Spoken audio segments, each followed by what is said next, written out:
बुंदेलखंड में कांग्रेस के चुनावी अभियान का शंखनाद 22 अगस्त को सागर से होने जा रहा है। राष्ट्रीय अध्यक्ष मल्लिकार्जुन खड़गे इस अभियान की शुरुआत कजलीबन मैदान से एक जनसभा के माध्यम से करेंगे।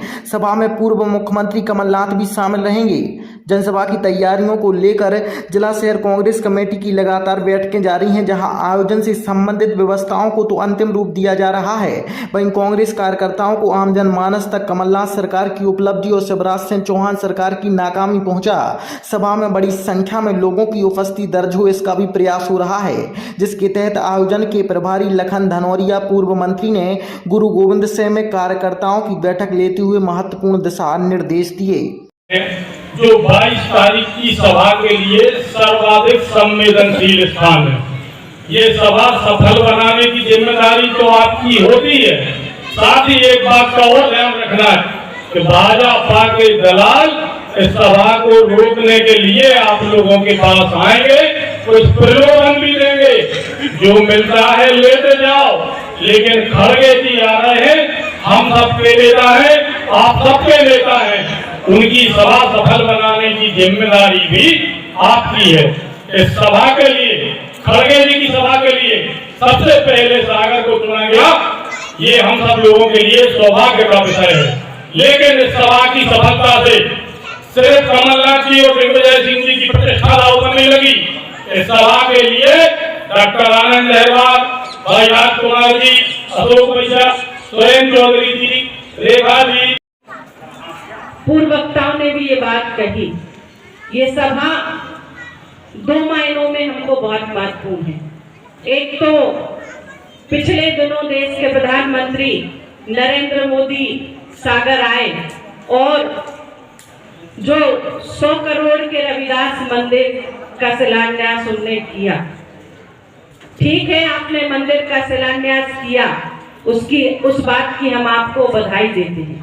लेकिन सारे देश में अनुसूचित जाति और अनुसूचित जनजाति, पिछड़ा वर्ग के लोगों पे जो अत्याचार हो रहे हैं, जो शोषण हो रहा, जिस तरीके से उनको दबाया जा रहा और 100-200 साल पुरानी स्थिति में लाकर खड़ा करने का जो भारतीय जनता पार्टी के लोग काम कर रहे हैं, उससे मंदिर की घोषणा करने के बाद अगर हमारे जीवन स्तर में कोई सुधार नहीं होता है तो कोई मायने नहीं रखता कि आप क्या बनवा रहे हैं और किस बात की आपने घोषणा की। आज बात जरूरत इस बात की है कि आप किस तरीके से अनुसूचित जाति और जनजाति वर्ग के लोगों के विकास के लिए काम कर रहे हैं। क्या उनकी शिक्षा के लिए कर रहे हैं, क्या उनके स्वास्थ्य के लिए कर रहे हैं, क्या उनके सर्वांगीण विकास के लिए कर रहे हैं, इस बात की हम सबको जरूरत है। और उस बात पर देश का प्रधानमंत्री एक भी शब्द बात करने को तैयार नहीं है।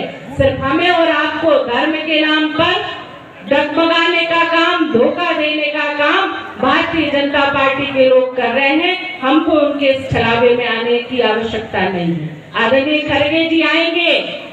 महेश भाई ने बताया कि 10 चुनाव आदरणीय खड़गे जी जीत चुके और वो किस पारिवारिक पृष्ठभूमि से, कितने गरीब परिवार के व्यक्ति हैं जिन्होंने सिर्फ और सिर्फ संघर्ष के दम पर अपना इतना नाम बनाया और आज सबसे वरिष्ठ सांसद के रूप में लोकसभा में अपना प्रतिनिधित्व करते हैं। हमको इस बात को समझना होगा।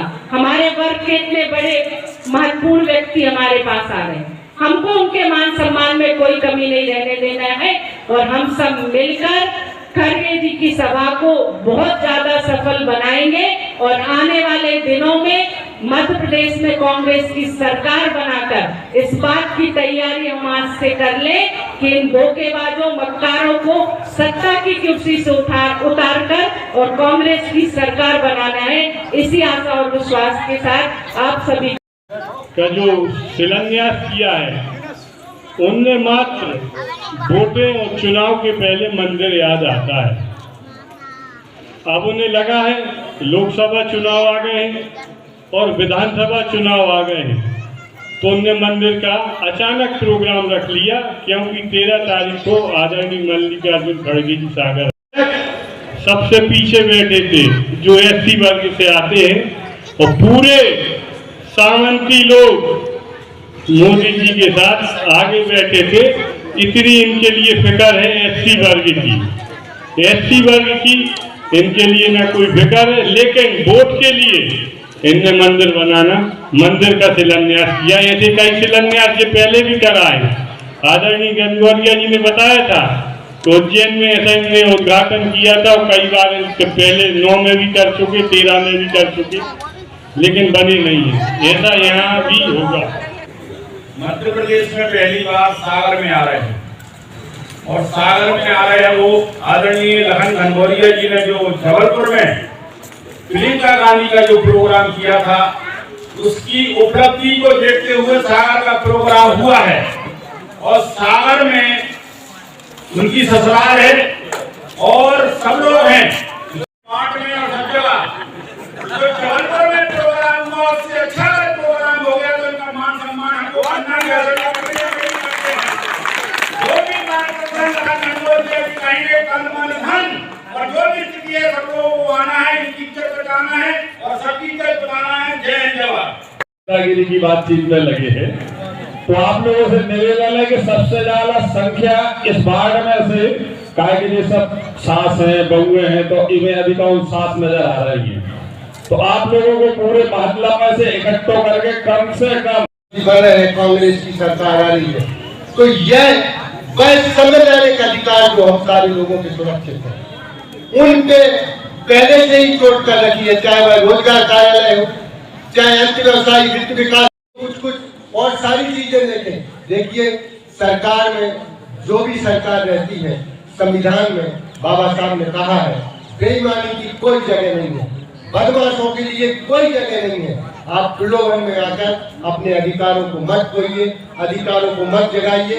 ऐसा संदेश लेकर आदरणीय हमारे राष्ट्रीय अध्यक्ष मल्लिकार्जुन खड़गे जो अनुसूचित जाति वर्ग से हैं, हमारे आपके वर्ग से हैं, उनकी लड़ाई निरंतर जीत के रूप में उन्होंने देखी है और लोगों के हितार्थ के लिए हमेशा सफल परिणाम दिए हैं।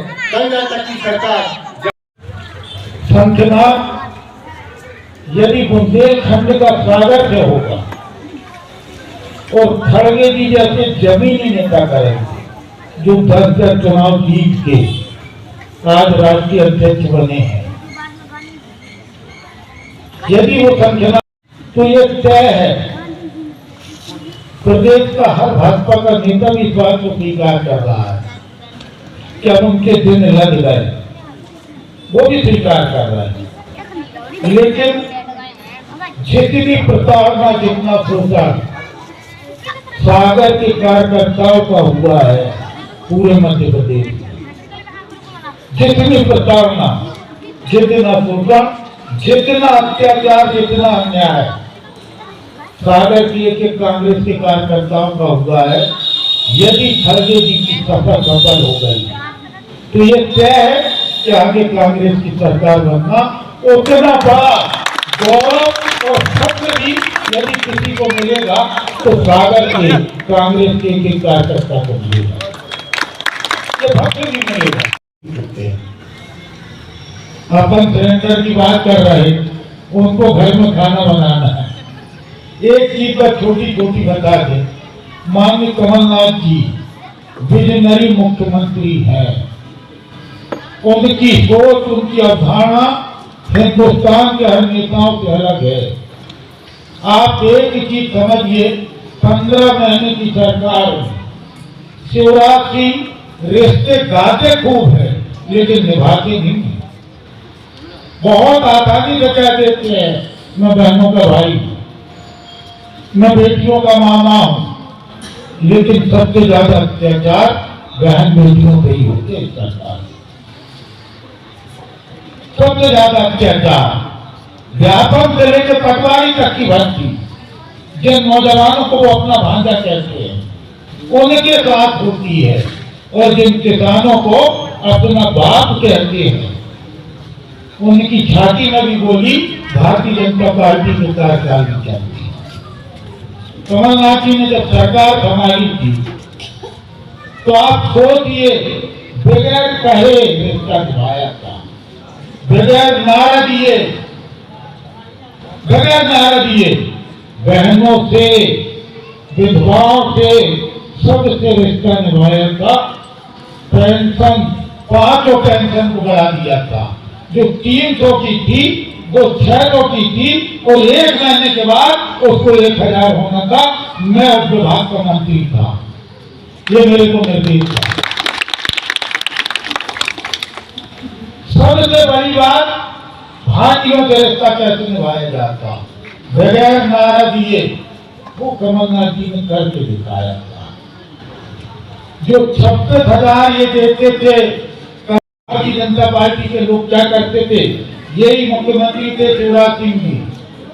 आपने सुना होगा कन्यादान योजना का 26,000 का हिसाब बताया जाता था। 2000 के पलंग को 7,000 दिया जाता था। बर्तन भाड़े जितने से रहते थे 5 प्रकार के, उनके 5,000 रुपये लिख दिए जाते थे। कपड़ों का पैसा बढ़ा के लिख दिया जाता था। और तो और पायल और बिछिया जो दी जाती थी चांदी की, वो गिलेट की होती थी। गिलेट कोई बिचौलिया भ्रष्टाचार न कर पाए, गरीबों के हक को न छीन पाए। इसलिए कमलनाथ जी ने सीधे सीधे 48,000 रुपया बच्चियों के खाते में डाले थे, जिसके हाथ पीले होना बड़ा कठिन होता है। इस दौर में बच्चियों के हाथ पीले करना बड़ा कठिन होता है। और आप सोचिए 15 महीने में 74,664 शादी की कमलनाथ, 74,664 शादी जो मुख्यमंत्री शिवराज सिंह के आज तक के कार्यकाल में नहीं हुई। आज तक के कार्यकाल में 356 करोड़ रुपया उस पर खर्च किया था। सौभाग्य से उस समय उस विभाग का मंत्री भी मैं था। रिश्ते निभाए हैं गौ माता का नाम लेने वाले, गौ को मां कहने वाले, और हमेशा गौ माता पे राजनीति करने वाले लोगों को ये हकीकत दिखाई थी कि गौ माता को संरक्षण की जरूरत है, नारे की नहीं। 11 तो गौशाला बनाई, 131 करोड़ रुपए में 11 तो गौशाला बनाई। तो गौ माता यहाँ से वहां भर के रोडों पे हाईवे पे आप चली जाएगी, कैसे मौत होती है गाय की, आत्मा तड़पने लगती है। तो बगैर नारा दिए, बगैर कमलनाथ जी ने रिश्ते निभाए। किसान ऋण माफी योजना में 27,795,995 किसानों का कर्ज माफ किया है कमलनाथ। और बिजली के बिल कैसे आते थे, बजट दिया, 5 गारंटी दी। आप सोचिए कितने फायदे की गारंटी। 5 गारंटी में साफ है कि हम सिलेंडर गैस सिलेंडर 500 रुपए में देंगे। एक सामान्य घर में साल भर में कम से कम 12 सिलेंडर की खपत होती है। और यदि 1 महीने में बचा 900 रुपये 1 महीने पे बचा 14 रुपये, तो आप अंदाज लगा लीजिए साल भर में कितना बचेगा। आप अंदाज लगा लीजिए। उसी प्रकार से नारी सम्मान योजना का आप अंदाज लगा लीजिए। जो कमलनाथ जी कह रहे हैं, एक घर को साल भर में यदि 25,000 इसी सागर में और यहीं के कार्यक्रम में जो आनंद बोल रहे थे, प्रमाणिक है कि किसकी घोषणा थी। वक्त पे सारी चीजें बता देंगी। ठीक है, समय की बात है। मैं तो फिलहाल आपसे इतना कहना चाहता हूं कि आपके क्षेत्र में माननीय खड़गे जी आ रहे हैं। ST वर्ग के लोगों के लिए ये बड़े फख्र की बात है कि आज ST वर्ग का एक नेता देश की सबसे ज्यादा सम्मानित पार्टी का अध्यक्ष है। ये सबसे बड़ी फख्र की बात। और वो आ रहा है ऐसे दौर में जब SC/ST को कहीं चेहरे पर पेशाब की जा रही हो, कहीं चेहरे में मैला पोता जा रहा हो, ये मंदिर की आश्रम की बात करने वाले लोग ये कहाँ मर गए? जब दलितों के ऊपर, अनुसूचित जाति वर्ग के ऊपर के लोगों का कुठाराघात होता हो, तो ये तमाम बातें हैं जो कह रहे हैं बहुत हितैषी बन के आ रहे हैं। इनने बाबा साहब भीमराव अम्बेडकर जी के संविधान की प्रतियां जलाई थी, संविधान की प्रतियां जलाई थी, वो संविधान जो सबके अधिकारों की बात करता है, उस संविधान की प्रतियां जलाई। बहुत नफरत है इनको अनुसूचित जाति, अनुसूचित जनजाति और पिछड़े वर्ग के लोगों से, बहुत नफरत है और इतना जहर भरा हुआ है कि अब सोचिए आरक्षण खत्म हो जाए, इसके लिए एक ऐसा काम कर दिया, निजीकरण यदि हो गया तो अपने आप सबके हितों का आरक्षण खत्म हो जाएगा। चिंता कीजिए इस बात की। निजीकरण क्यों आ रहा? सिर्फ दो व्यक्तियों को सारी चीजें बेची जा रही। रेल में बैठ जाएंगे, वो अपने कर्मचारियों को भरेंगे तो आरक्षण खत्म हो जाएगा। सारे सरकारी दफ्तर बैठ जाएंगे, आरक्षण खत्म हो जाएगा। आरक्षण को खत्म करने की ये पूरी प्रक्रिया है। देश की संपत्ति बेची जा रही, देश की